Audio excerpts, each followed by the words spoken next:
বাংলাদেশ জাতীয়তাবাদী দল Abu Dhabi BNP অঙ্গ সহযোগী সংগঠন কর্তৃক আয়োজিত ইউএবিএনপির আহ্বায়ক কমিটির সদস্য নূর হোসেন সুমনার বাগিনা মরহুম জায়েদ হাসান শাওন ও আবুধাবি বিএনপির সাবেক সাংগঠনিক সম্পাদক সেলিম শিকদারের পিতা মরহুম তাজ মোহাম্মদ সওদাগরের মৃত্যুতে মিলাদ ও দোয়া মাহফিল অনুষ্ঠিত রবিবার জুলাই 13 তারিখ আবুধাবি একান হোটেলত আবুধাবি বিএনপির ভারপ্রাপ্ত সভাপতি হাজি মোহাম্মদ আবুল বশরের সভাপতিত্বে অনুষ্ঠান পরিচালনা করছে ভারপ্রাপ্ত সাধারণ সম্পাদক ইকবাল হোসেন।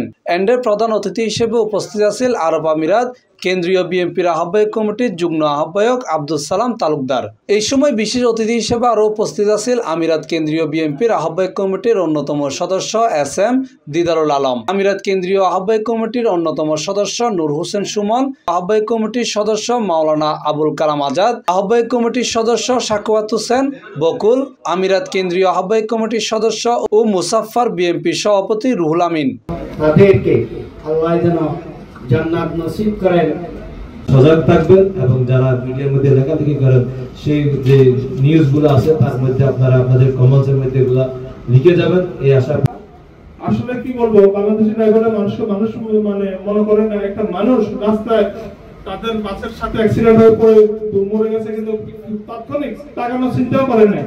অথচ এই দেশে হলে দেশে আইন কানুন এত ভালো যে জায়গা থেকে পর্যন্ত ওই বাসটি লড়তো না, অথচ তার থেকে আমরা তার দুজন এমন ব্যক্তিত্ব দুনিয়া থেকে চলে গেছে, তাদের পরিবারের খুব নির্বাচনের আগে সংযুক্ত আরব আমিরাত বলে বহির্বিশ্বে যারা অবস্থান করছি, আমরা অবশ্যই ইলেকশনের 15 দিন বা 1 মাস আগে আমরা আমাদের দেশে পৌঁছবো, যেন বাংলাদেশ জাতীয়তাবাদী দলকে আমরা সবাই ভোট দিয়ে জয়যুক্ত করে আগামীতে বাংলাদেশ জাতীয়তাবাদী সরকার গঠন করে।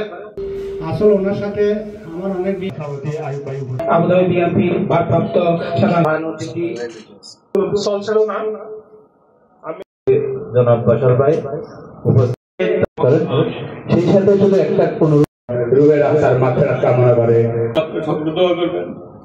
আমি আবুধাবি বিএনপির ভারপ্রাপ্ত